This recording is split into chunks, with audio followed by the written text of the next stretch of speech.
அனைவருக்கும் வணக்கம். நான் டாக்டர் பாலமுருகன், ராஜராஜேஸ்வரி மருத்துவமனையில் மயக்க மருத்துவராக இருக்கேன்.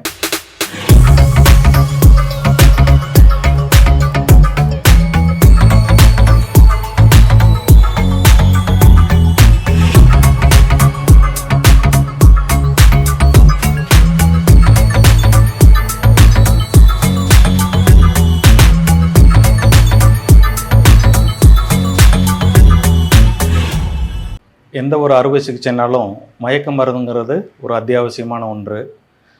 ஒரு ஆப்ரேஷன்னாலே நம்ம குறைஞ்சபட்சம் எதிர்பார்க்குறது கம்ப்ளீட்டாக வலி இருக்கக்கூடாது, நினைவு இருக்கக்கூடாது, அந்த மாதிரி நம்ம எதிர்பார்ப்போம். அத்தகைய அனஸ்தீஷியா மயக்கவியல் துறை பற்றி ஒரு பேசிக்கான விஷயங்களை இன்றைக்கி பார்க்க போகிறோம். அனஸ்தீஷியானா என்ன? What is anaesthesia? அனஸ்தீஷியாங்கிற வேர்டு கிரேக்க மொழியிலிருந்து வந்தது. அதுக்கு அர்த்தம் உணர்ச்சி இழக்க செய்கிறது, loss of sensation.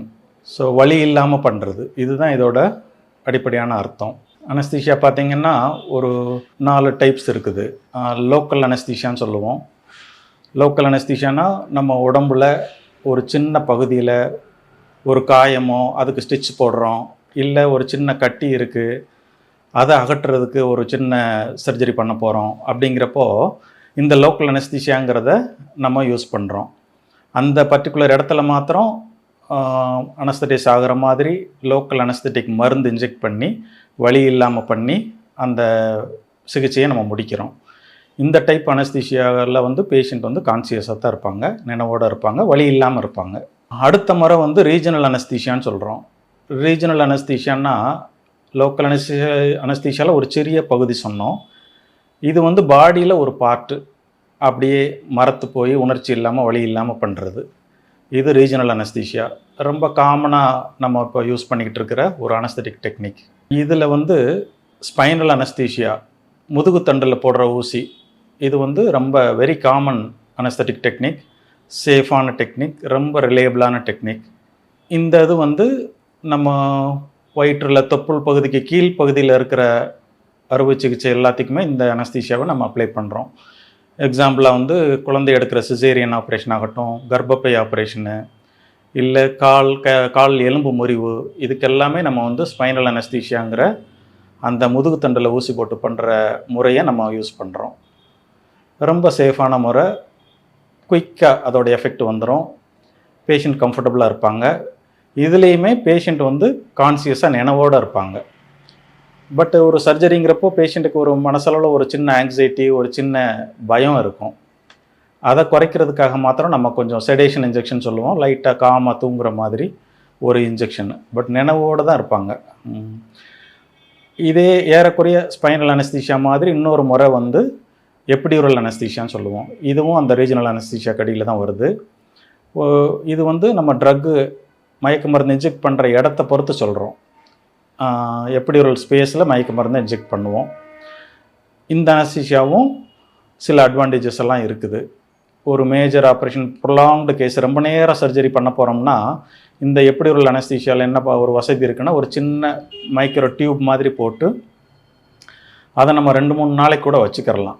So surgery prolonged சர்ஜரியாக இருக்குன்னா அது வழியே கொஞ்சம் கொஞ்சமாக மயக்க மருந்தை இன்ஜெக்ட் பண்ணிடுவோம். சர்ஜரி நடந்துக்கிட்டே இருக்கும். சர்ஜரி முடிஞ்சும் போஸ்ட் ஆப்ரேட்டிவ் பெயின் ரிலீஃபும்போம். அந்த பெயின் இல்லாமல் பேஷண்ட் கம்ஃபர்டபுளாக இருக்கிறதுக்காக ஒரு 48 hours 72 hours அந்த கத்தீட்டரை நம்ம ரீட்டைன் பண்ணி கண்டினியூஸாக பம்ப் மூலமாகவோ இல்லை இடையிடையவோ பெயினுக்கான இன்ஜெக்ஷனை அதில் இன்ஜெக்ட் பண்ணுற வசதி இருக்குது. இது எபிடியூரல் அனஸ்தீஷியா. இது போக பாடியில் அந்தந்த நெர்வ் பக்கத்தில் அந்த அனஸ்தீஷியா கொடுக்கக்கூடிய ட்ரக் இன்ஜெக்ட் பண்ணோம்னா அந்தந்த ஏரியா, அந்த நர்வு சப்ளை பண்ணுற ஏரியாவில் அறுவை சிகிச்சைகள் பண்ணிக்க முடியும். ப்ளெக்ஸஸ் பிளாக்னு ஒன்று சொல்கிறாங்க. அது என்னென்னா, இப்போ கையில் ஒரு ஃப்ராக்சர் ஆயிடுச்சு அப்படின்னா நம்ம கழுத்து பகுதியில் அந்த குரூப் ஆஃப் நர்வ்ஸ் இருக்கும். அந்த நர்வ்ஸ் பக்கத்தில் அந்த லோக்கல் அனஸ்தட்டிக் மருந்து இன்ஜெக்ட் பண்ணிட்டோம்னா அந்த கை ஃபுல்லாகவே மரத்து உணர்ச்சி இல்லாமல் வலி இல்லாமல் இருக்கும். சேஃபாக அந்த கையில் இருக்க எலும்பு முறிவையோ வேறு கட்டிகளோ கை பகுதியில் இருக்கிறத அறுவை சிகிச்சை மூலமாக பண்ணிடலாம். பேஷண்ட் கம்ஃபர்டபுளாக இருப்பாங்க, பெயின் இல்லாமல் இருப்பாங்க, கான்சியஸாக இருப்பாங்க. இதுலேயும் வழக்கம் போல் கொஞ்சம் பயத்தெல்லாம் குறைக்கிற மாதிரி செடேஷன் இன்ஜெக்ஷன் மாத்திரம் இதில் பேஷண்ட்டுக்கு கொஞ்சம் நாங்கள் கொடுத்துப்போம். இது போக இன்னொரு மெயினான அனஸ்தீஷியா டைப் வந்து ஜென்ரல் அனஸ்தீஷியா. இது முழு மயக்கம் சொல்கிறது. இந்த அனஸ்தீஷியாவில் மட்டும் பேஷண்ட் வந்து நினைவோடு இருக்க மாட்டாங்க, கான்சியஸ் இருக்காது. அதாவது ரிவர்சிபிள் லாஸ் ஆஃப் கான்சியஸ் அப்படி சொல்லுவோம். அப்படின்னா அன்கான்சியஸ் ஆக்கிடுறது, சர்ஜரி எண்டில் மறுபடி கான்சியஸாக நம்ம திரும்ப கொண்டு வந்துடணும். இந்த முறை வந்து மேஜர் ஆப்ரேஷன்ஸு, அதாவது தொப்புள் லெவலுக்கு மேலே வயிறில், மார்பில், நுரையீரல், இருதய, பிரெயின் சர்ஜரி, இந்த மாதிரி மேஜரான சர்ஜரி. இல்லை குழந்தைகளுக்கு பண்ணுறப்போ குழந்தைகளால் அந்த ஸ்பைனல் அனஸ்தீஷியா அதுக்கெல்லாம் அவ்வளோக்கா கோஆப்ரேட் பண்ண மாட்டாங்க, அது சேஃபும் கிடையாது. அந்த மாதிரி குழந்தைகளுக்கு,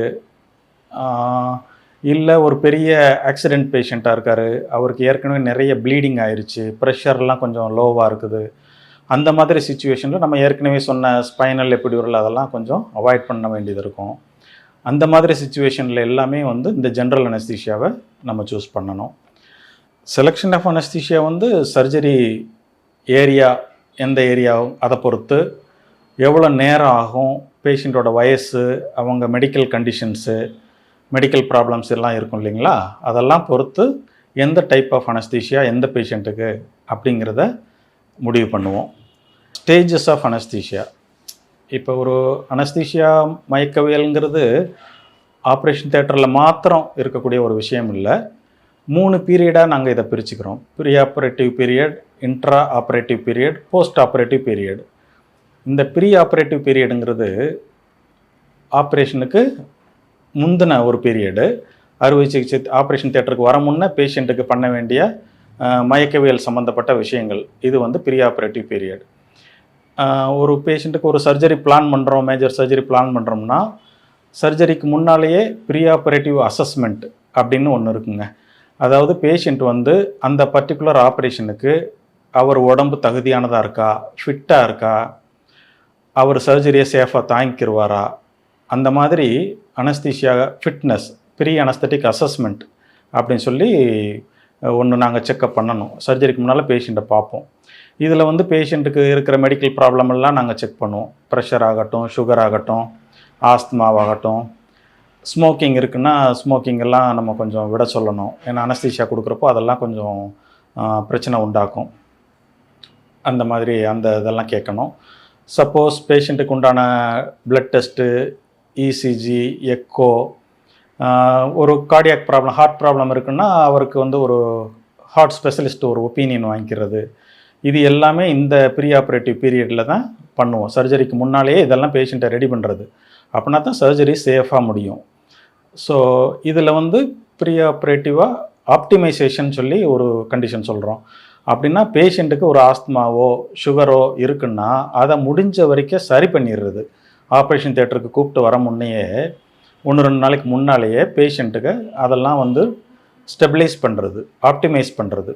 ஸோ சர்ஜரிக்கு முன்னால் அவருக்கு வந்து அந்த கண்டிஷன்லாம் வந்து ஏறக்குறைய சரியாகி சர்ஜரி அப்போ வந்து அவர் சேஃபாக பிஹேவ் பண்ணுவார். அதுக்காக பண்ணுறது.